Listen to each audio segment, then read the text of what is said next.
Bonjour ou bonsoir. Eh bien, la vidéo que vous allez voir, analyser et j'espère apprécier est l'enregistrement d'une conférence déjà donnée à Mâcon, à Strasbourg et à Montpellier et dont on m'a demandé de refaire une version puisque pour les problèmes techniques, l'enregistrement antérieur n'est pas visible. Voilà. Donc il s'agit de réfléchir sur le décalage entre ce que disent les textes du Nouveau Testament, en grec évidemment, et les diverses traductions, soit littéraires, textuelles, soit iconographiques. Euh, j'aurais pu appeler cette conférence Crucifixion, en écrivant fiction, F-I-C-T-I-O-N. Et finalement, nous allons avoir une approche plus clinique. Donc le titre est Croix, clou, sang, réel ou symbolique. Je joindrai à la vidéo un document d'une quinzaine de pages en PDF qui reprend tous les textes, tous les fragments qui comportent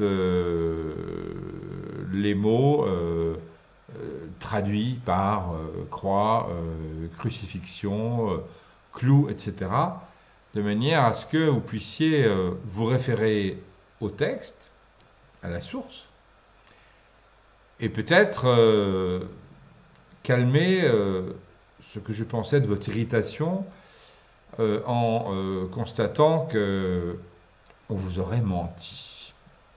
Voilà. Je le dis avec évidemment humour. Donc,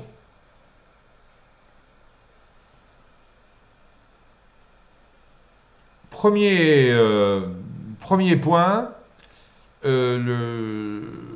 la foi sera absente de l'exposé. C'est-à-dire que je m'abstiens absolument de toute référence à la validité de votre foi ou de votre non-foi.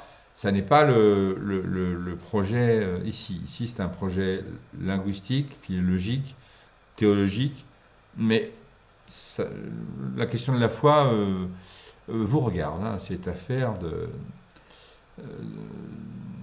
de privé. Deuxièmement, on va se focaliser sur les textes et l'iconographie. Et le propos, c'est donc l'autopsie d'une pareidolie. Je rappelle que la pareidolie, c'est un filtrage par une série de biais que vous pouvez repérer par ailleurs. Allez sur mon site, vous avez plusieurs séminaires et cours sur les biais épistémologiques et qui font que on voit ce que l'on croit. C'est un peu l'inversion de la phrase, d'ailleurs mal traduite, de Thomas. Voilà. En quoi les textes pourtant clairs, il n'y a aucune ambiguïté dans les textes, hein, ont-ils pu être interprétés au point d'être biaisés à ce point? Crucifixion, ça devient, dans l'optique que je vous propose, une crucifixion. Et en nota bene, à ne pas oublier donc, la perception et la lecture, la vôtre, la mienne, celle de tout un chacun, sont colorées par divers biais cognitifs, alors de confirmation, mnésie, etc., etc. Et pour vous donner une idée du fonctionnement, avant d'attaquer ce qui risque de vous heurter, nous allons donner quelques exemples littéraires qui sont éminemment classiques. Alors, premier exemple, l'exemple de la Madeleine de Proust.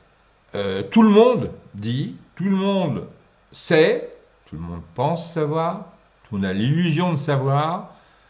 C'est même dans les livres de clinique, ce qui est quand même assez fort de café, que la Madeleine de Proust c'est lié au centre inolfactif, à l'odorat, et que dans les anamnèses, dans les émergences d'un souvenir, l'odorat est premier. peut-être dans la clinique, mais dans Proust, non. Regardez clairement cette phrase. Petit coquillage de pâtisserie si grassement sensuel sous son plissage sévère et dévot. Nous sommes dans le visuel. Un visuel, certes, sémantiquement riche, je ne préciserai pas, mais visuel tout de même. C'est-à-dire que le petit coquillage, etc., est une émergence tellement vive, tellement violente, tellement peut-être choquante, que l'inconscient du lecteur, comme une sorte de filtre protecteur, a tout simplement zappé cela en ne gardant que ce qui est, alors nous dirions de nos jours, politiquement correct, c'est-à-dire lié à l'odorat. Deuxième exemple, tout aussi remarquable et pertinent. Vous avez sans doute travaillé en première, souvenez-vous de vos études passées, un texte de Flaubert qui est dans tous les manuels, qui est la rencontre entre les deux protagonistes. Et il est une habitude d'imaginer et de commenter cette rencontre comme une rencontre mystique. Il faut dire que le titre, ce fut comme une apparition, est un boulevard pour ce genre d'approche. Et des centaines de milliers d'élèves et d'enseignants, moi-même enseignant, eh bien, j'ai commis l'erreur un certain nombre d'années avant de me replonger sur le texte avec un esprit critique de psychanalyste et pas d'enseignant qui veut faire passer une Weltanschauung, une vision du monde. Et quand vous lisez de manière attentive, vous tombez et vous êtes ahuri sur cette phrase, le désir de la possession physique même, etc., etc. Ça veut dire que cette fameuse relation amoureuse, qui va devenir compliquée, tragique, pathétique, enfin, peu importe, c'est le reste du roman, elle est initiée au départ par un désir, et un désir charnel. Je ne vous fais pas le dessin vu mes médiocres talents dans ce genre de pratique. Autrement dit, cette expression, le désir, la position physique même, a été censurée par des milliers de lecteurs. Encore une fois, dont moi-même, dans mon jeune temps, mes jeunes années. Encore une fois, le lecteur, en lisant un texte, projette ce qu'il pense devoir penser, et c'est ce qu'on appelle une pareidolie. Troisième exemple que j'utilise pour mettre en évidence l'action de quelque chose qu'on appelle l'inconscient, mais appelez-le comme vous voulez, peu importe, c'est ce fameux filtre qui, dès que l'esprit, le psychisme peut percevoir, avec tous les outils de perception, un élément qui serait dérangeant pour l'économie psychique, dérangeant pour la culpabilité, dérangeant pour la narcissisation primaire et secondaire, eh bien, il fait le ménage et il fait office de filtre pour protéger, en guise de bouclier, le fameux psychisme. Donc, je vous redis ce texte, enfin, je ne le dirai pas. Il est lu par soit une voix neutre, qui d'ailleurs abîme le texte, là, plus assourdissante autour de moi, Bourrelet, soit par ordinateur, avec une voix métallique qui évidemment abîme le texte, et on demande aux auditeurs, alors le test a été fait sur plus de 36 000 personnes, au moins, puis réactualisé par nos camarades anglo-saxons et espagnols avec un texte de Pau pour les uns, de Lorca pour les autres, et on demande à ceux qui ont entendu le texte, dans un silence parfait, de noter les mots dont ils se sont souvenus. Et voici le résultat. C'est assez étonnant, puisque vous avez des mots qui sont mémorisés à moins de 5%, et ce sont des mots qui ne sont pas neutre, bon, moi, douleur, donc sur 36 000 personnes, seul moins de 5% ont mémorisé douleur. C'est assez compréhensible. Douceur, c'est déjà plus compliqué. Pourquoi cette omission? Pourquoi cette censure? Mais la douceur, où on l'a, avec l'être aimé, et on a un peu peur que ça s'arrête pour X raisons, ou bien on l'a pas et finalement on en crève. Plaisir, même remarque. Fascine, même remarque. Germer, renaître, agile, etc., etc. Plus des mots qui ont été rajoutés et dont je vous laisse examiner l'humour caché. C'est assez cocasse. Donc, pourquoi insister sur ces trois exemples? Enfin, insister, pourquoi les citer? Mais c'est pour dire que les divers traducteurs des textes grecs, qui sont clairs, qui sont explicites, il n'y a aucune ambiguïté, il n'y a aucune ambiguïté linguistique, eh bien, soit poussés par leur doctrine, soit poussés par leur inconscient qui leur imposait une vision du monde plus conforme à ce qu'ils souhaitaient, ont biaisé ces textes. Voilà. C'est le propos d'aujourd'hui. Donc, est-ce que c'est une erreur? Non. Enfin, non. Mais une diversité, des diversités d'exceptions en fonction d'un lien opportuniste. Alors, à son propre imaginaire, c'est le problème de l'inconscient. Aux représentations sociales et sociétales de l'époque, il y a des goûts esthétiques, il y a une esthétisation, par exemple, du sang dans les cris sanguinolents, il y a une esthétisation de la blessure et d'un aspect très charnel. Et donc, tout discours, tout fait, peut s'entendre au premier degré, c'est donc le réel, ou bien au second degré, c'est le symbolique.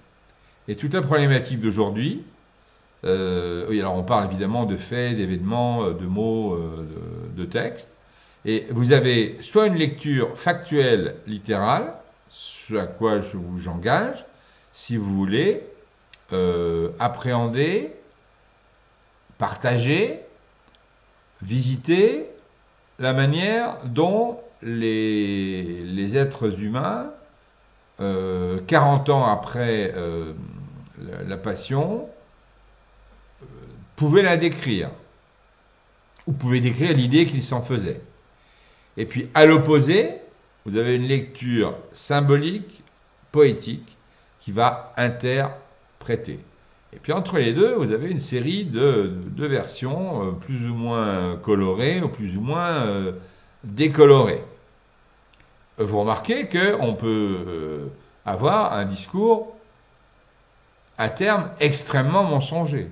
Et nous allons voir que l'analyse de ces textes grecs laisse apparaître des traductions de plus en plus mensongères. Alors, mensongères ou avec un autre point de vue. C'est vous qui jugez. C'est vous qui jugez. Alors, vous avez une pierre de Rosette. Vous savez, la fameuse pierre qui a permis à Champollion de décrypter les hiéroglyphes, le même texte écrit en 3 langues différentes. Et le plan auquel je vous invite, vous aurez une première partie sur le crucifiement romain. Oui, on dit crucifiement, pas crucifixion.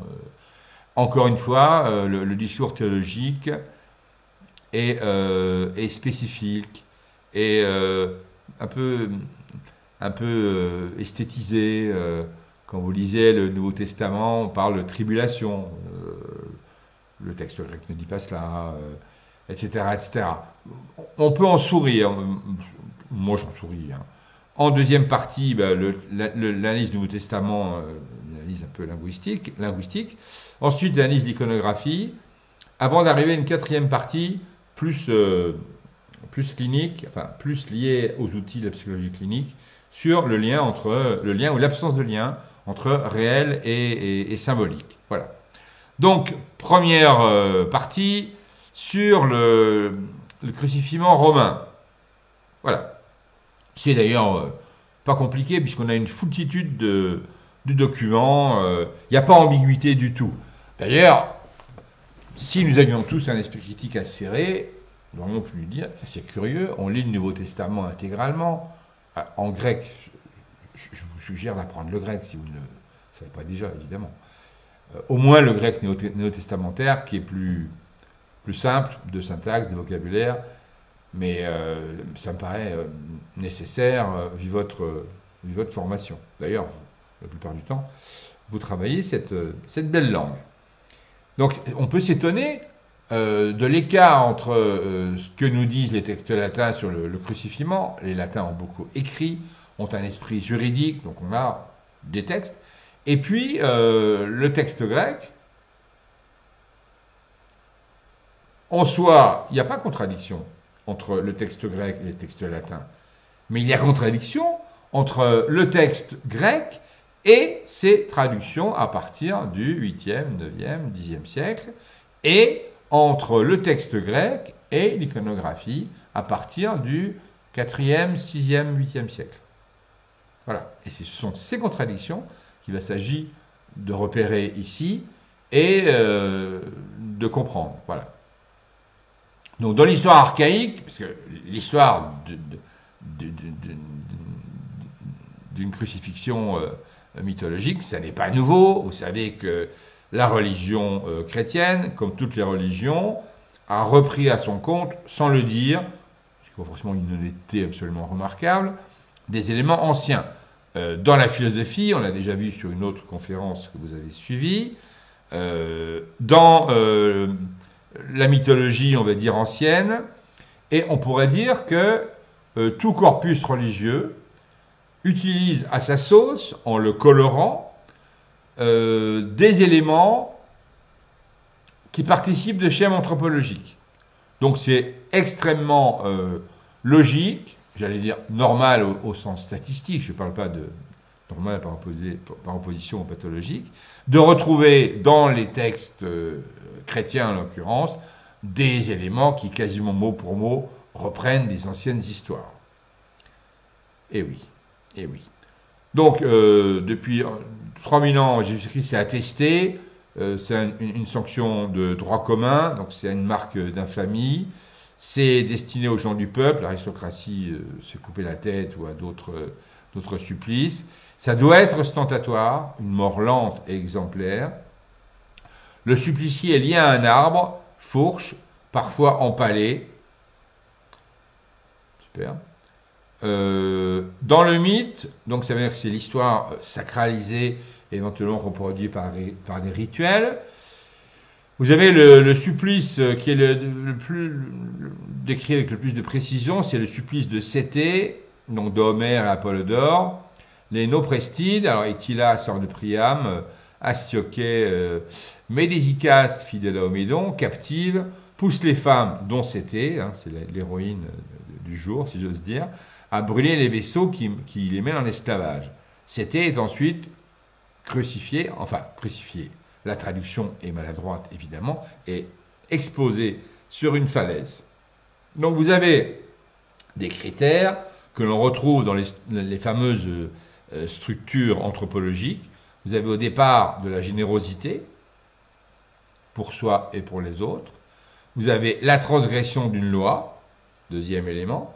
Vous avez une sanction spectaculaire. Et puis vous avez une sublimation.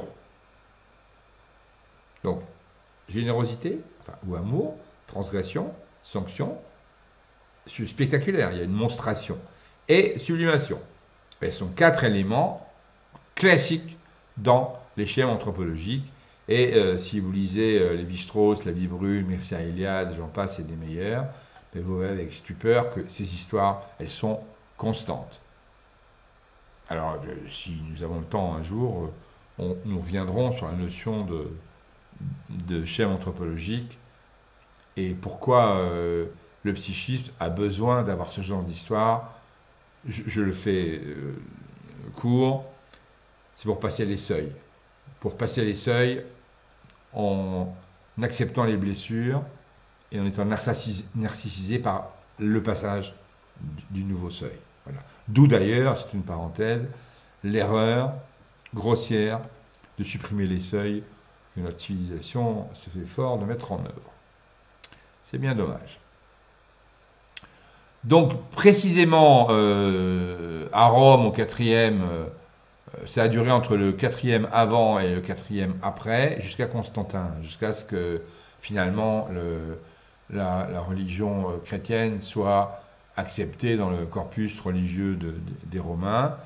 Alors la législation, elle dit clairement que le crucifixion est voué, est dédié aux esclaves. Alors, ça s'appelle Servile Supplicium, confère Spartacus, etc. Un crucifié, crucifié, le mot est encore une fois un supplicié. Crucifié, oui, moi-même je me laisse biaiser, je me laisse violer par l'usage. Hein. Tous les 30 mètres, ce qui fait beaucoup. Comme monstration, c'est bien clair. Brigands, pirates, prisonniers de guerre, condamnés politiques. Exceptionnellement, c'est rare, on a quelques attestations, mais très peu, des nobles ou des citoyens déchus. Mais l'idée, c'est de montrer qu'ils ont tellement fauté qu'ils n'ont plus, ils n'entrent plus dans la catégorie valorisée des nobles. Alors, le descriptif, il y a peu de documents, mais ce sont les documents qui sont les documents juridiques. Il faut que ce soit extraportable, hors de la ville, au-delà de la porte de la ville.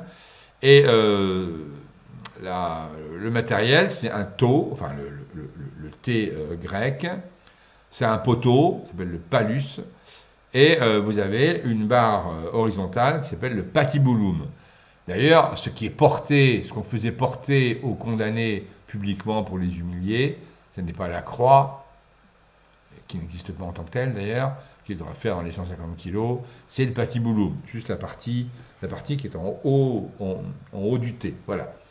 Ou alors il y a une fourca, c'est une fourche, et on trouve dans Plaute l'expression fourquifère, c'est le porteur de fourche, donc le condamné, et d'où l'expression par la suite crucem ferre, porter sa croix, formule récupérée et chantée par le christianisme. La hauteur est proportionnelle au crime, et la loi le précise, le tribunal le précise. Le supplicié est lié, il n'y a pas de clou, et l'idée c'est de faire durer l'agonie, et il est nu. Il y a les deux seuls clous attestés ont été trouvés en Israël pour des suppliciés qui, alors on ne sait trop pourquoi, ont été cloués par le talon, à travers le calcanéum, la tête en bas. Les historiens pensent que c'était pour les prévarications de type financier. Il faudrait proposer ça à certains banquiers internationaux, ce sera assez... C'est de l'humour, pardon. Au talon, puisque je vous rappelle que médicalement, des médecins légistes ont essayé, un clou dans la main ne tient pas. C'est-à-dire qu'il y a arrachement. Ce qui a permis à certains qui avaient quand même lu les textes attentivement et qui, voyant que ça ne marche pas, se sont dit, en fait, le clou, on peut le mettre là. Sauf que là, il n'y a aucune attestation iconographique, ni réelle, ni, entre guillemets, symbolique, c'est-à-dire biaisée, de ce type-là de pointage de clou, si j'ose dire. Il y a des flagellations intérieures, il faut que ça saigne, il y a des petites blessures, jamais de blessures mortelles. Et il y a des blessures pour réveiller le supplicié, pour participer à l'émotion de la foule. De la même manière, on lui présente du fiel, de l'ammoniac, pour le réveiller et pour retarder le coma. Ce qui compte dans ce supplice, c'est la monstration publique, à titre d'exemple. Je vous rappelle que, jusque en 1954, je crois, les exécutions capitales à la guillotine étaient publiques. Allons-y gaiement. Et si vous voulez vous amuser, vous lisez Le supplice de Damien dans Foucault, Surveiller et punir. Il y a une trentaine de pages qui sont absolument abominables. Surtout quand on sait qu'il y avait foule et que la foule se régalait à ce genre de supplice. Encore une fois, peut-être qu'il y a des structures anthropologiques qui traînent là derrière. Et puis vous avez en haut de ce taux, qui ressemble à ça, vous avez un petit panneau avec titulum, c'est le motif de condamnation, dont on a retrouvé les exemplaires juridiques tout à fait précis, et qui existent dans le Nouveau Testament. Voilà. Alors, j'ai mis quelques illustrations. La deuxième est assez douteuse, mais tant pis. Pour la troisième, le tenon sert à mettre le patibulum. Le patibulum, il est encore par terre. On voit bien le système d'attache. L'idée, c'est de le disloquer les épaules pour empêcher de respirer. Et le supplicié, quand il arrive moins à respirer, il s'appuie sur le cédilé, qui est le petit siège qui est légèrement incliné. Puis au moment où il est fatigué, puisqu'il a des contractions, il a des crampes dans les quadriceps, donc il s'appuie sur les épaules, et ainsi de suite. C'est calculé pour que ça dure le plus longtemps possible. Voilà, alors vous avez plusieurs types, encore une fois précisés dans les textes latins. Crux commissa, vous avez crux imissa, donc la position des bras n'est pas la même. Vous avez crux simplex, il n'y a même pas de taux, hein, c'est clair et net. Et vous avez la crux decussata, qui est une croix dite de Saint-André. Alors, je ne saurais vous dire laquelle de ces croix permet l'agonie la plus longue, mais c'est évidemment plutôt atroce, disons-le gaiement. Hein, voilà. En deux, donc, nous attaquons, si j'ose dire, le Nouveau Testament, les textes. Alors, je ne vais pas ici préciser toutes les occurrences. Vous vous référez au document PDF joint. Alors, première remarque, c'est donc le Nouveau Testament interlinéaire. Moi, ce qui m'intéresse, c'est le texte grec. C'est le texte de l'Ancien Testament en grec. Je ne parle pas ni ne lis l'hébreu. Donc, j'utilise le texte canonique du catholicisme, qui, je le répète, est le texte des Septante, en grec. Voilà. J'utilise le dictionnaire Bailly, j'utilise le Gaffio pour le latin, j'utilise un dictionnaire français-grec au cas où, et j'utilise un dictionnaire français-latin de Hédon au cas où. Donc ça, ce sont les outils basiques de tout latiniste, de tout helléniste. Voilà. Alors, parfois, je vais chercher du côté des dictionnaires équivalents anglo-saxons que l'on peut trouver un peu partout sur Internet. Si vous cherchez, vous trouverez. Ce n'est pas une parole religieuse, enfin, pas directement. Voilà. Donc,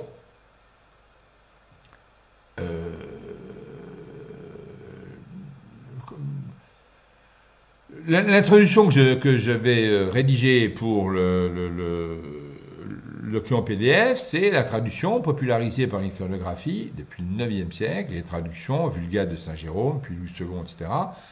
Sans doute étayée par une conception sanglante, on essaiera de la comprendre, du supplice, a retenu croix et crucifié comme une vérité à la fois symbolique, pourquoi pas, c'est respectable, et historique, ce qui l'est moins, c'est une litote, c'est faux. Donc, vous avez l'ensemble des occurrences, des mots traduits et entendus représentés par croix et crucifixion. Alors, stauros, qui signifie poteau de torture, qui est traduit par croix, 31 occurrences. Ensuite, alors, le mot stauros, vous pouvez compulser les sens montrés par le bailli. Je vous le dirai à tête reposée. Croix, même chose. Alors, il précise, croix, c'est gibet, on traduit par croix parce que l'usage l'amène à traduire par croix. En réalité, c'est un gibet. Porte-croix, tostoron, ferrone. Accroché, si on accroché à un clou, vous avez des mots qui existent en grec. Et on ne pourra que constater leur absence dans les textes du Nouveau Testament. Vous avez le verbe storo, qu'on traduit par crucifié, mais en sachant que littéralement c'est mettre au poteau de torture. Ça veut dire que même le dictionnaire Bailly, alors pas tout le temps, mais pour certains verbes, il a oublié de mettre la correction. Attention, crucifié, c'est depuis les traductions de Matthieu. On voit Matthieu 29, etc. Sinon, pour les autres, c'est élever une palissade et fixer à un pieu. Vous voyez la dérive qui s'est faite en 40 ans d'abord, puis 2 ou 3 siècles, et qui continue à opérer. Alors j'ai mis aussi crucifiement, voilà, crucifié, crucifie. C'est le même mot stauros qui est assez cocasse quand même, hein, globalement. Hein. Encloué, qui est un mot qui est extrêmement utilisé par les Grecs. Il existe. Et il n'existe pas dans le Nouveau Testament. Dans tous les textes. Hein. Évidemment, c'est une étude universitaire, entre guillemets. J'ai un peu fait attention. Vous avez un mot qui veut dire clou, hélos. Donc, on pourrait se dire, bah, c'est facile, on cloue quelqu'un, on met les clous. En plus, c'est spectaculaire, c'est bien décrit. Par ailleurs, les textes du Nouveau Testament décrivent la couronne d'épines, etc., etc. On a une foultitude d'éléments qui insistent sur l'aspect pathétique de la scène. Eh bien, hélos, quasiment 0 occurrence. J'ai remis, voilà, comme on dit clou, comme ça vous pouvez vous amuser à tout regarder, à tout vérifier. Donc, en résumé, stauros, que l'on traduit par croix, 31 occurrences, traduit par croix. Vous avez stauro, 55 occurrences, qui est toujours traduit par crucifié, et dont, je le rappelle, le sens c'est fixé au poteau de torture, c'est-à-dire soit un simple poteau, soit la croix avec un patibulum, comme ceci, et le petit touloum au-dessus, comme on a vu. Les mots clou, hélos ou cloué, procello, ne sont cités que 3 fois. Et si vous allez voir Jean 20-25 et Colossiens 2-14, c'est pour insister sur l'appréciation symbolique qu'on va en faire. Nous préciserons tout cela dans quelques minutes. Alors, ce ne sont que des exemples, parce que je ne vais pas passer du temps sur les textes. Vous les lirez, vous les relirez. Quitte d'ailleurs, moi j'ai fait le travail, mais je vous invite à le refaire. Vous prenez votre Nouveau Testament en juxta, pour avoir le grec, et puis vous prenez un crayon et vous surlignez avec un esprit critique toutes les fois où vous trouvez les mots staurosai, stauroteto, etc. Là, c'est Matthieu, et les traductions sont biaisées. Stauroson, crucifie-le, eh ben non, c'est mets-le au poteau de torture. Et stauroson, pareil, staurossi, même chose. Là, je vais vite parce que vous vous référez au texte, etc., etc. Même chose, staurouton, crucifie-le, crucifie-le, eh ben non. Staurotenai, eh ben non. Ils chargèrent de la croix, mais non. Stauron, ça ne veut pas dire croix. Voilà. Pareil, cremastento, c'est pas crucifié. Le mot cremastenton, du verbe cremanumi, suspend, signifie suspendu, et pas crucifié. Suspendu, vous suspendez un panier à une poutre pour y mettre du grain, eh bien on va prendre ce mot-là. Et je ne pense pas qu'on puisse dire qu'on crucifie un panier. Enfin, sauf perversité particulière, mais cela vous regarde. Dans Luc, même chose. Je passe vite sur les exemples, encore une fois. Dans Jean, Stauroson, je voulais mettre l'ensemble des évangiles pour que vous voyez que c'est pas... Mon discours n'est pas biaisé pour le coup. Et le verbe est conjugué, il est utilisé tout à fait normalement, mais traduit de manière erronée. Là, vous avez prospexantes, qu'on traduit par crucifié, et en fait, ça signifie simplement attaché, l'ayant attaché. Même argument que tout à l'heure, attacher un panier à une poutre. Voilà. Estorosaté, même chose. Ici, le descendant de la croix, et le texte dans Actes, c'est le mot xulu, qu'on traduit par croix. Xulu, c'est simplement le mot bois. C'est une métonymie en fait. Mais ce qui est intéressant, c'est que les traducteurs, on verra tout à l'heure une comparaison de 5 petites traductions pour vous éclairer du mieux possible, auraient pu mettre le bois, ce qui est une fonction poétique, c'est une métonymie relativement classique. Eh bien non, même là, on enfonce le clou, sans jeu de mots, et on dit, ils le descendirent de la croix. Erreur. Contresens. Voulu, inconscient, doctrinal.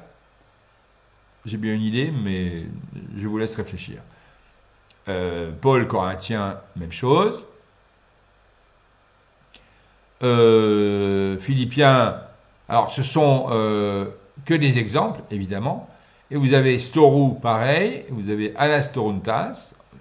Je pourrais faire le même commentaire à chaque fois, puisqu'il y en a une cinquantaine, donc ça va. Même dans l'Apocalypse, où vous avez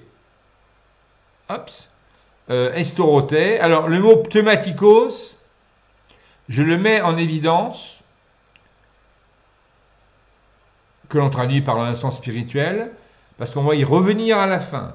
C'est extrêmement intéressant de voir qu'il y a deux manières d'apprécier et de vivre à la fois les événements, les faits et les atmosphères dans une perspective théologique. C'est katasarka, selon la chair, Saint Paul, on le verra tout à l'heure, et katapneuma, selon l'esprit, c'est-à-dire selon la spiritualité.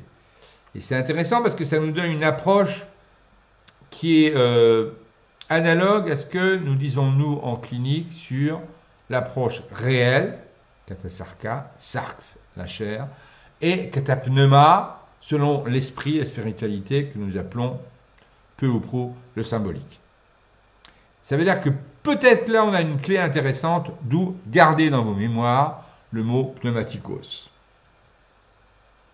Important et assez fondamental. Toujours Matthieu, vous lirez le texte précisément, je pense que vous le connaissez, Marc, Luc évidemment, avec à chaque fois, bille en tête, croix crucifiée, croix crucifiée. Alors, dans Paul, petite remarque supplémentaire, pour montrer comment fonctionne une traduction, vous avez le mot logos. Le mot logos, qui est traduit par prédication. Eh ben non. Hein, logos, c'est discours. Sauf que vous avez dans les traductions du Nouveau Testament et de l'Ancien, vous avez une esthétisation qui va influer de manière doctrinale vers un discours d'évangélisation. Ça veut dire que les premiers chrétiens disaient, on a un discours, logos. Les chrétiens d'après, donc à partir de Constantin, on verra pourquoi, hein, à partir de la christianisation, la romanisation du christianisme, vont insister sur l'aspect prosélyte, et devenant prosélyte, traduisent logos par le mot prédication. C'est là où, nous le verrons par la suite, une foi devient religion, où un processus psychique devient un appareil d'État. C'est-à-dire on passe du pneuma au sarx, C'est-à-dire, en termes cliniques, on passe du symbolique au réel. Si je ne suis pas clair, vous m'envoyez des mails et puis je précise. C'est pas aisé. Paul Galate, même chose. Vous pouvez arrêter la vidéo et vérifier. Galates et Colossiens, même chose. Le mot clou. Alors, le mot clou, je vous avais annoncé deux occurrences. Thomas, qu'on appelle Didine. Et c'est vraiment une argumentation que les commentateurs estiment rapporter. Thomas, justement, est le seul, et c'est un texte qui pose problème en théologie, qui a besoin de preuves pour croire. Ce qui, en théologie canonique, est contradictoire avec la foi. On le verra par la suite. J'ai mis le texte, que vous puissiez le méditer à tête reposée. Alors, voici quelques traductions. Alors, j'ai mis Louis II, j'ai mis Darby, qui est connu, j'ai mis une version anglaise qui est beaucoup pratiquée par nos camarades et collègues anglo-saxons, le texte latin, évidemment, et le texte grec. Donc, vous lirez dans le détail, texte de Crampon, il dit clou, texte de Second, il dit clou, le texte de Darby, il dit clou, texte anglais nail, texte latin claus, ce qui est déjà ambigu, c'est clou. Voilà, c'est plus compliqué que ça. Hein. C'est le mot claus veut dire clé en même temps, ça donne clavier, enfin, etc. Et en grec, c'est hélos, nous l'avons déjà vu. Pour autre occurrence de clou, dans divers textes,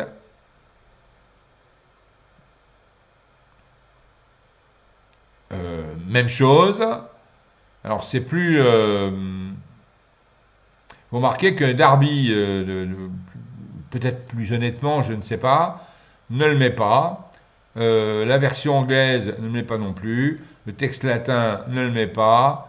Et le texte grec ne le met pas. Et ça, c'est une traduction non pas du Nouveau Testament, mais de Samuel.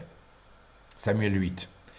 C'est intéressant, ça veut dire que même par rapport à l'Ancien Testament, il y a cette inclination des traducteurs à biaiser le texte pour être en accord avec les représentations de leur temps et aussi pour imposer une doctrine qui correspond à un processus d'évangélisation, c'est-à-dire de prosélytisme. Peut-être légitime, hein, je ne me prononce pas, hein, je vous fais remarquer que ça existe partout. Même chose pour Samuel, Darby utilise le mot clouer qui n'existe pas dans le texte, et vous remarquez que les autres traducteurs sont plus fidèles au texte, ou plus honnêtes, ou moins doctrinaux.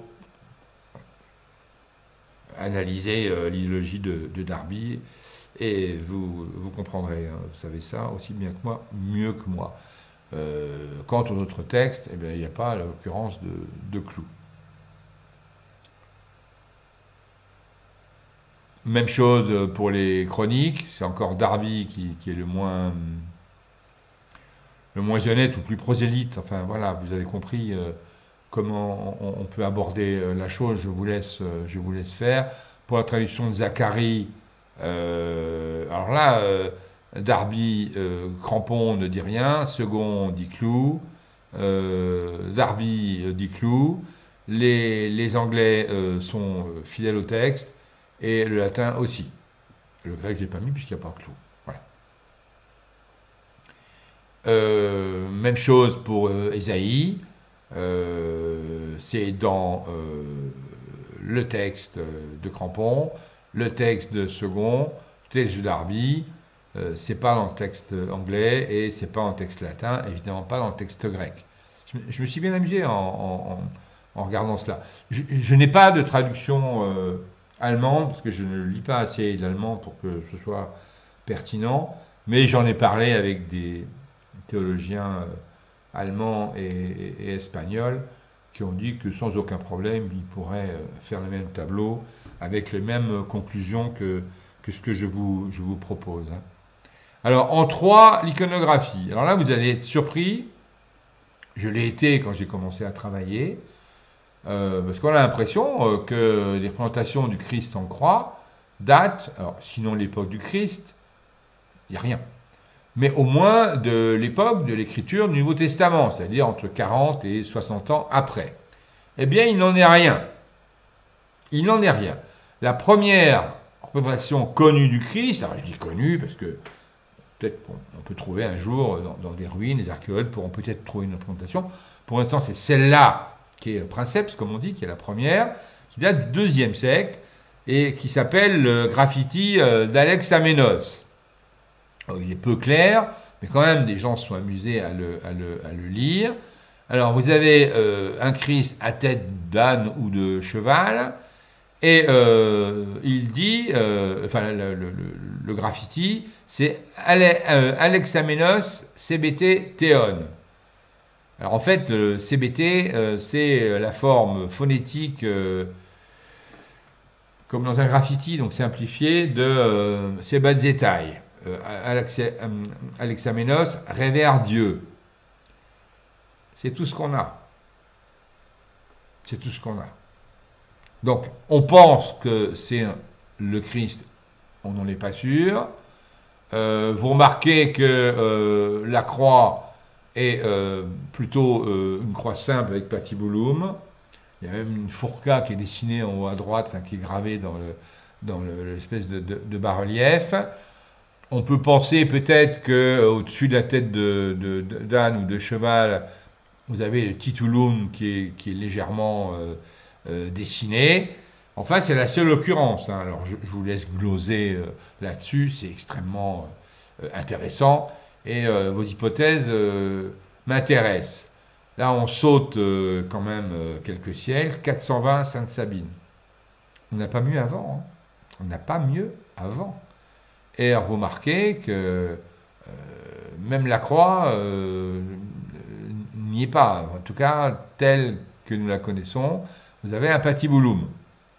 Et même vous remarquez avec stupeur que les mains ne sont pas attachées au patibulum, comme si c'était juste avant le supplice. Enfin bon, je vous laisse gloser. Les historiens se disputent encore là-dessus. En 430, un Christ sans croix, avec patibulum Rex Iud, roi des Juifs, parce que c'était le... Alors vous avez des clous. Première apparition des clous, 430. 430. Et pas de sang. Enfin, pas de sang visible. 5e siècle, pas de marque de sang, ça s'appelle ce qu'on appelle un Christus triomphant, un Christ triomphant. Pas de croix classique, mais patibulum avec le titulum au-dessus. Des clous aux mains, des clous aux pieds. Donc on est dans l'invention complète par rapport au texte d'origine que nous avons commenté et par rapport à la médecine qui nous apprend qu'un corps humain ne peut pas tenir avec un clou dans la paume. La paume n'est pas assez solide. Voilà. Ensuite, vous avez Rabuel, 6e siècle. Alors là, on commence à voir apparaître la croix telle que nous la connaissons. Alors c'est peut-être le titulum qui s'est transformé en appendice supérieur pour la croix. Encore une fois, les historiens en discutent. C'est bien plus facile pour un charpentier de faire la croix avec patibulum qu'une croix avec un appendice qui dépasse. C'est évident. Ensuite, 12e siècle. Bon, là, on commence à avoir la croix telle que nous la connaissons. 12e siècle, donc 12 siècles après les évangiles. Et après, la Passion du Christ, telle qu'elle est décrite, telle qu'elle est narrée 40 ans plus tard. Là, vous avez Antonio de Messina, 15e siècle, et vous remarquez que le Christ, il a une croix, on va dire, classique. Les brigands sont sur les fourcas. Ensuite, 15e siècle, Christ sanguinolent. Donc l'esthétique, c'est le retable d'Issenheim qui est connu, oui, qui est analysable. Vous pouvez retrouver des analyses sur Internet. Il y a vraiment des chercheurs, des doctorants qui ont passé du temps sur ce retable et qui ont trouvé des analyses symboliques tout à fait intéressantes. Et il date de là, ce qu'on appelle le Christ sanguinolent. Les plaies aux côtés sont visibles, les plaies liées à la couronne d'épines sont visibles. Ça correspond à un virage théologique et doctrinal. Virage que vous connaissez évidemment. Ensuite, Calvaire, Montagnat, 15e siècle. Alors vous voyez, les brigands sont attachés avec des liens, suivant le supplice romain classique, et suivant les textes du Nouveau Testament. Le Christ est marginal. Il a une posture et un type de supplice qui est spécifique. Encore une fois, ça n'est attesté qu'à partir du 5e, 6e, 7e siècle, etc. Pas avant. Et pas dans les textes. Vous avez compris le message. Jérôme Bosch, fin 15e. Ce ne sont que des exemples, il y en a d'autres. Andélis Saint-Pierre, 16e siècle, avec une surprise, c'est qu'il est la tête en bas. C'est rare, personne n'explique vraiment, et il est attaché avec des liens. Il y a donc à la fois fidélité et transgression par rapport au texte. Alors, si on fait le lien avec le fait que dans le monde romain, il est arrivé que l'on mette les gens la tête en bas pour des raisons financières et fiscales, peut-être, c'est une hypothèse, ça fait allusion au texte le Christ chassant les marchands du temple, c'est-à-dire une analyse économique du Christ qui finalement s'attaque au commerce international d'une province romaine par rapport à la métropole. C'est une hypothèse que j'ai lue, une hypothèse d'historien. Ça n'est qu'une hypothèse, mais vous pouvez y réfléchir. Ça donne une approche économique, je veux dire, un peu marxiste du christianisme, et c'est extrêmement intéressant. Ce sont d'ailleurs les historiens marxistes qui se sont intéressés au christianisme qui ont développé cette hypothèse. À vous d'en discuter, les tenants et aboutissants. J'avoue que je ne suis pas très ferré là-dessus. Mise en croix au XVIe siècle, mise en croix avec une fourca, il est attaché avec des liens, donc on est relativement fidèle au texte. Au texte Christ nu, rarissime, il n'y en a que quelques-uns. Michel-Ange, XVIe siècle, alors, belle esthétisation du corps, évidemment, chez Michel-Ange.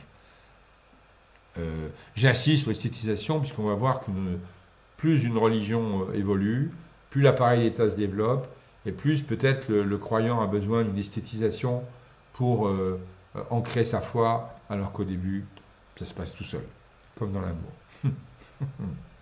Voilà. Là, c'est une crucifixion de... Oui, j'ai pas laissé assez longtemps, de moines japonais, et ben, si je peux revenir en arrière, voilà, de moines au Japon, ils sont attachés. Et ça date du 18e. Ils sont attachés parce que, factuellement, si on mettait des clous, ça ne tiendrait pas. Donc je pense que les Japonais ont dû essayer, en disant, peut-être les chrétiens, ils ont des clous. Et puis dès qu'une personne est tombée, ils se sont dit, ok, on a compris, on va peut-être relire les textes, et ou pragmatiquement mettre des liens, ce qui est la solution la plus simple. Voilà.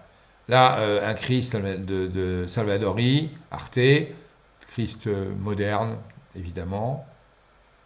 Bon, Christ stylisé de 1950, Notre-Dame, la tour Grâce d'Arcy. Donc là, l'idée c'est que l'émotion passe par la stylisation et pas par une version réaliste. C'est aussi lié à une évolution du christianisme, pensé quelques années plus tard à Vatican II, et à une conception plus symbolique que des textes. Encore une fois, c'est une hypothèse d'école, ce serait à préciser. Vous avez, alors moi je trouve ça extrêmement intéressant, vous avez le sculpteur à Würzburg en Bavière. Lui, il a décidé que la personne du Christ était certes intéressante, mais ce qui était intéressant, c'est le poids de la croix. Et donc, dans son pari esthétique, il a mis en avant le volume extrême de la croix, du péché, etc.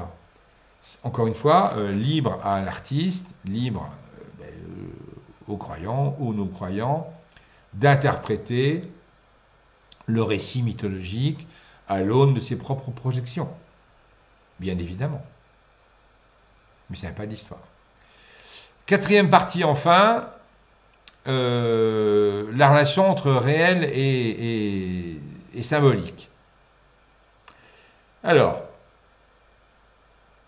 je vais donner un exemple d'un texte qui est simple au départ et qui a fait polémique. Polémique réactualisée par M. Onfray, philosophe, entre guillemets, qui lit les textes peut-être un peu rapidement. Donc le texte, dans Paul, j'ai pas mis Paul, mais vous savez que Corinthiens c'est Paul, il parle d'une écharde pour la chair. Et en grec, c'est le mot skolops. Il dit d'ailleurs, il m'a été donné une écharge pour la chair, un ange de Satan pour me souffleter, afin que je ne m'énorgueillisse pas. Ça veut dire que, y compris saint Paul, vous donne un tremplin vers une lecture symbolique de l'écharde. Et symbolique lié aux propos religieux, c'est-à-dire l'image de soi. Alors, j'ai mis skolops, qui veut dire au départ bois pointu, pieux, palissade, puis croix, ce qui est assez cocasse, puis en effet épine, aiguillon, éclat de bois, écharde, voire même instrument de chirurgien, comme un scalpel, et parfois aussi pointe d'hameçon. Donc vous voyez que l'utilisation du mot skolops mêle des éléments du réel et éventuellement des éléments symboliques si on veut utiliser l'écharde dans un sens métonymique ou si on veut en faire une synecdoque, c'est-à-dire relier à un sens par un emploi, une fonction, une projection. C'est tout à fait possible. Donc voilà, oui, j'aurais dû cliquer en même temps où je parlais. Excusez-moi, j'ai pris de l'avance, c'est pas grave. Voilà. On devrait toujours avoir un bailli sur soi pour vérifier les mots. Toujours. Voilà. Eh bien, cette écharde a été interprétée, accrochez-vous,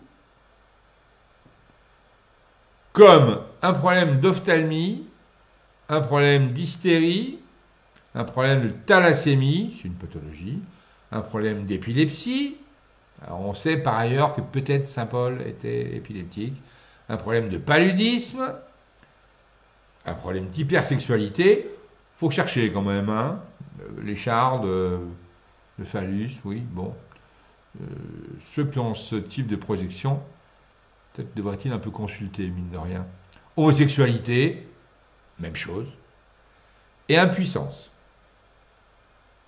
Et vous avez des textes, des commentateurs, dont Onfray, qui disent, à partir de ce simple texte que j'ai cité dans le slide précédent, vous voyez qu'il est très court, pourquoi croire saint Paul, puisque c'est un homosexuel refoulé, ou en hypersexualité, qui est hanté par un prurite phallique. Waouh! Voilà. Donc là, on est dans quelque chose d'un peu presque délirant. Si on le prend au sens symbolique, donc ça veut dire qu'on ne dit pas que c'est un symptôme médical. Ne confondez pas symptôme et symbole. Mais on dit que c'est une approche symbolique, le symbole étant une sorte de présence de l'absence. Eh bien, on a tentation, on a ce qui est l'ordre du terrestre, on a ce qui est corporel, on a Satan, alors pas Satan au sens de la personne. Regardez vos cours sur Satan et le diable, c'est-à-dire celui qui sépare, mais comme absence de Dieu. Auquel cas, le texte de Paul, il est parfaitement clair et il est cohérent avec l'ensemble des écrits de Paul. Voilà. Autrement dit,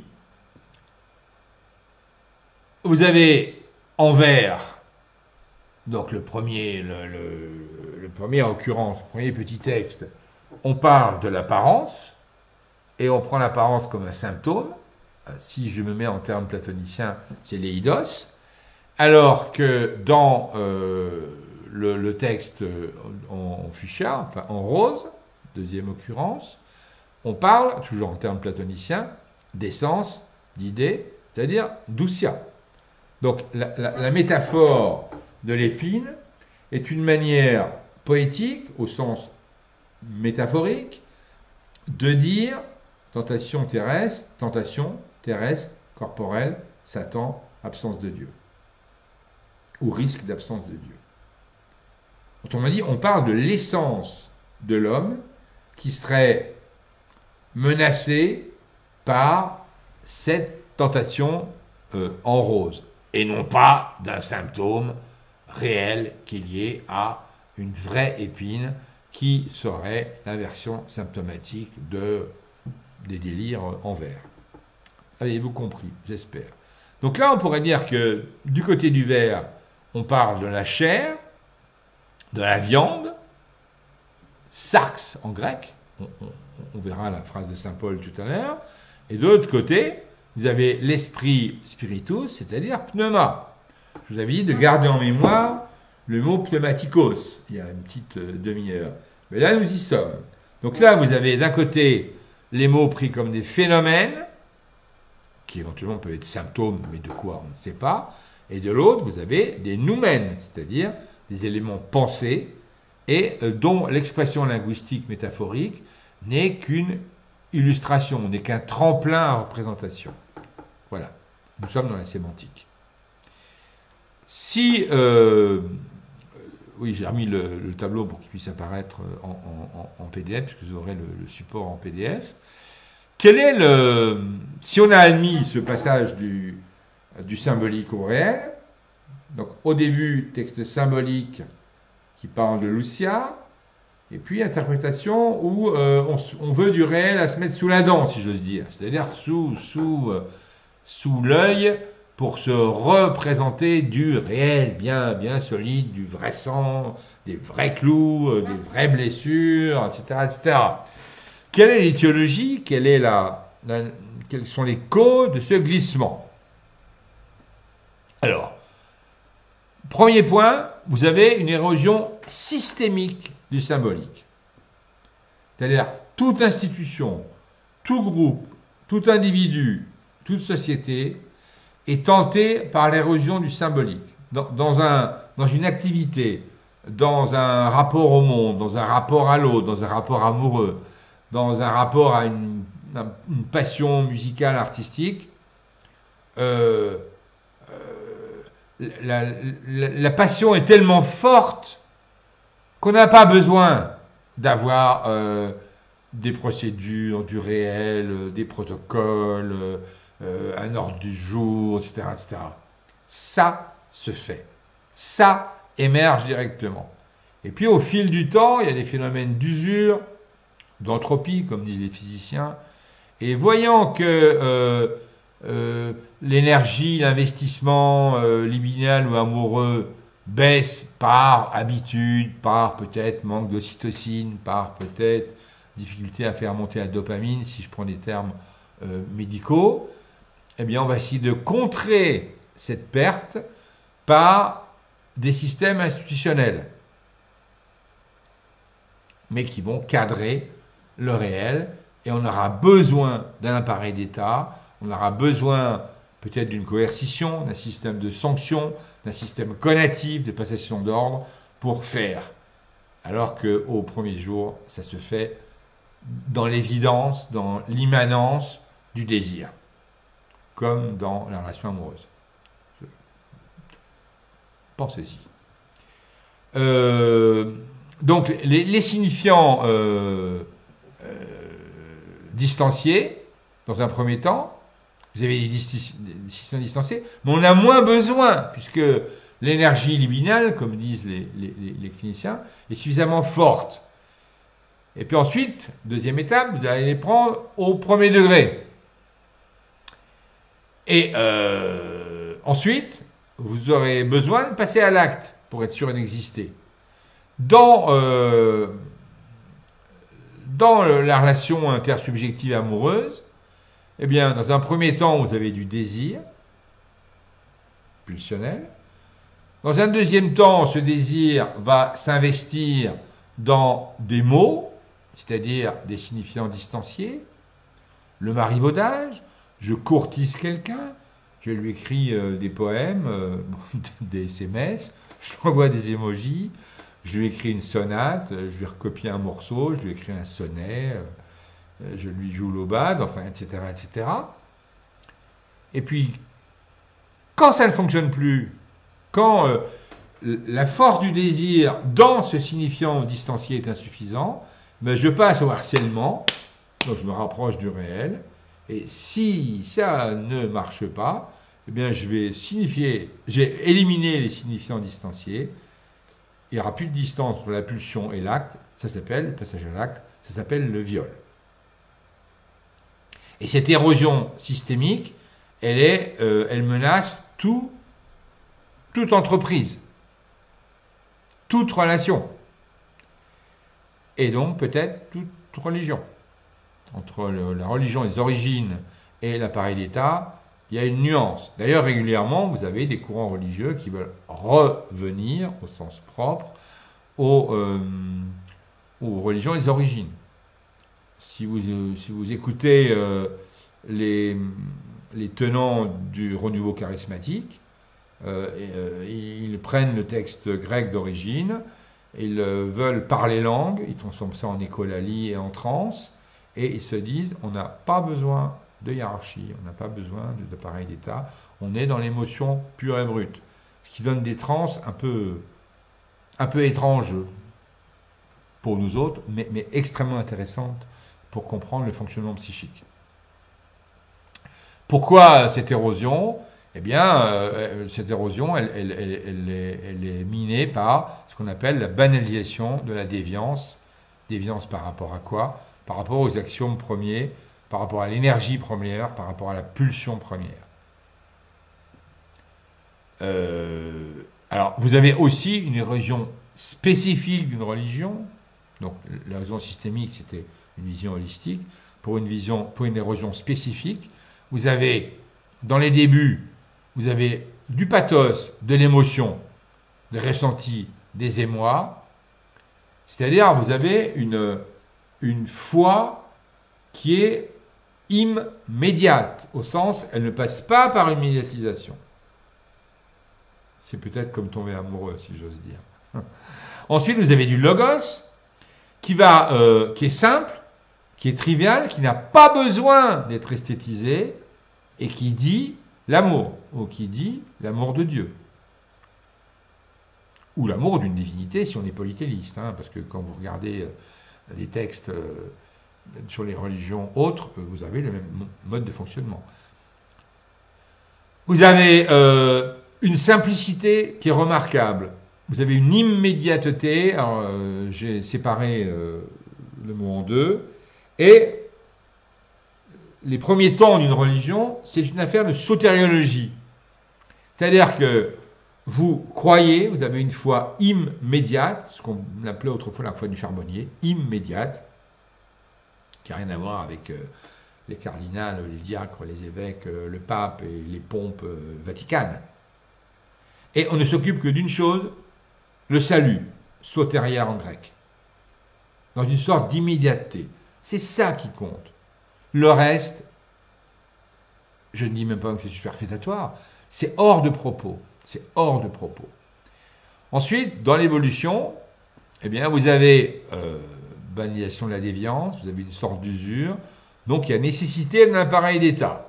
C'est-à-dire, ça vient avec Constantin, 313, et Milan, vous le savez, qui autorise la religion chrétienne, la met sur le même plan que les autres, et surtout, vous avez Théodose, oui c'est ça, 392, vous avez la romanisation du christianisme. Alors vous avez christianisation de l'Empire romain et romanisation du christianisme. Vous avez un cours là-dessus que vous avez suivi avec, j'espère, intérêt et volupté. Rêvons un peu.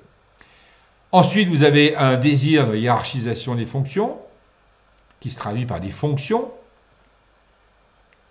hiérarchiques, avec du pouvoir, avec une transmission d'ordre. Et là, vous allez avoir la religion chrétienne qui, une fois romanisée, va copier, comme un copier-coller, la hiérarchisation des fonctions et des fonctionnaires romains. Et vous avez une esthétisation des textes. C'est-à-dire, c'est comme si le texte, dans sa simplicité, était peu efficace. Donc, on va en rajouter dans l'esthétisation. C'est toujours extrêmement intéressant. Je crois vous l'avoir dit dans une conférence sur le début de la Genèse, où la traduction classique, c'est « et ce fut le matin du premier jour ». C'est un joli vers. Et je vous avais indiqué que le texte grec, des Septante donc, il est extrêmement simple, il est même trivial, c'est « et ce fut le jour 1 ». C'est même pas premier, c'est le jour 1. Sauf que les traducteurs, à partir du XIIe siècle, se sont dit « Ah, mais c'est pas possible, il faut impérativement esthétiser ce texte, comme s'il y avait besoin d'esthétiser. »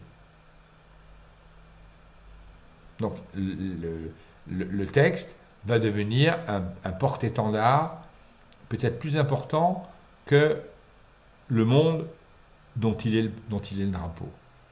Ce qui est peut-être inquiétant.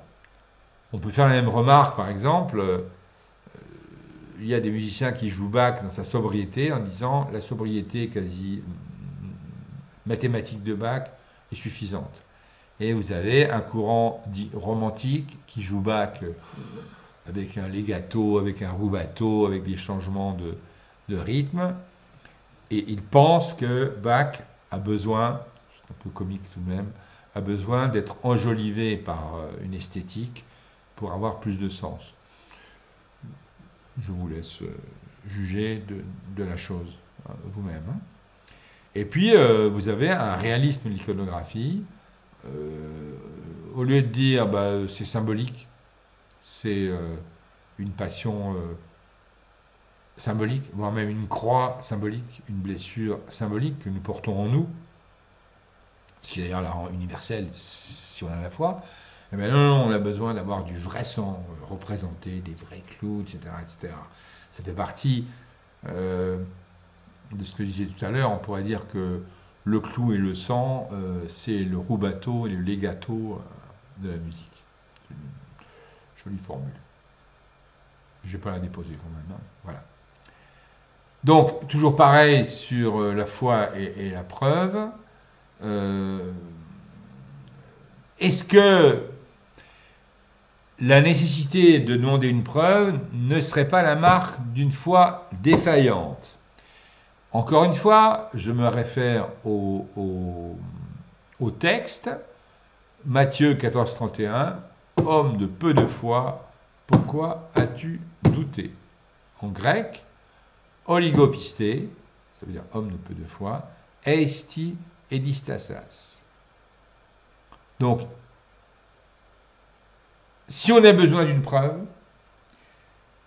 c'est peut-être que la foi est en train d'être défaillante.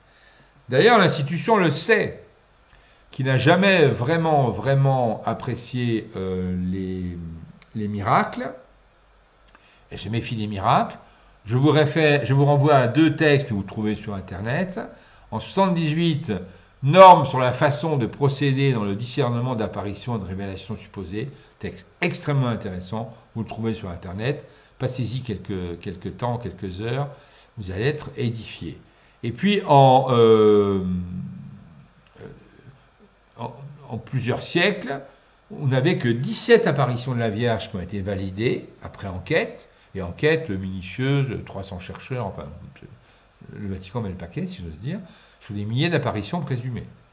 Alors, je parle de ce que dit l'institution, parce qu'en réalité, le chrétien, lui, ou les groupes de chrétiens, valident ces milliers d'apparitions de la Vierge. Même chose par rapport aux reliques. Il y a un texte auquel je vous renvoie, qui n'est pas vieux, de 17, qui est un texte juridique, de droit canon. Les reliques dans l'Église, authenticité et conservation. Texte qui a été validé par le Vatican, évidemment. Et c'est extrêmement intéressant, parce que l'Église, en tant qu'institution, se méfie, je veux dire, comme de la peste, de l'accumulation de reliques, sachant bien que si on a besoin d'avoir une relique devant soi, c'est peut-être que la foi a un coup dans l'aile. Je me souviens avoir rencontré des prêtres qui avaient de l'humour et qui disaient, avec tous les morceaux de la bois du Christ, on pourrait faire plusieurs caravelles. C'est une plaisanterie qui était faite à l'époque de Christophe Colomb. C'est-à-dire que déjà à l'époque, il y avait un certain humour quant à la quantité de reliques, d'ossements. Il y a vraiment des saints qui avaient un squelette de plusieurs tonnes, vu la masse d'os qui sont conservés dans des chasses. Voilà. Même chose en amour, je ne vais pas m'étendre là-dessus, on n'est pas là pour ça, mais la demande de preuve d'amour, en tout cas pour nous autres psychanalystes ou psychologues cliniciens, c'est mauvais signe. Oui, il y a la production de signifiants, il faut qu'un sentiment soit dit, qu'un désir soit dit, qu'un baromètre à tolérabilité soit dit, explicité, mais attention à la surenchère et à l'hypertrophie de preuves. J'ai mis en haut, c'est un peu humoristique évidemment, un œil amoureux qui cligne là, et à droite une bague en diamant dont j'ai vu qu'elle valait dans les 10 000 euros dans ces là. Si la dame a besoin d'une preuve d'amour, besoin de la bague, c'est peut-être qu'elle doute de l'amour du monsieur, et peut-être que le monsieur lui-même a quelques failles dans le désir pour la dame en question. Encore que ça puisse faire plaisir, c'est encore autre chose, mais ce n'est pas une preuve d'amour. Voilà. Alors, les concepts théologiques qui disent cela, eh bien, j'y ai fait allusion tout à l'heure.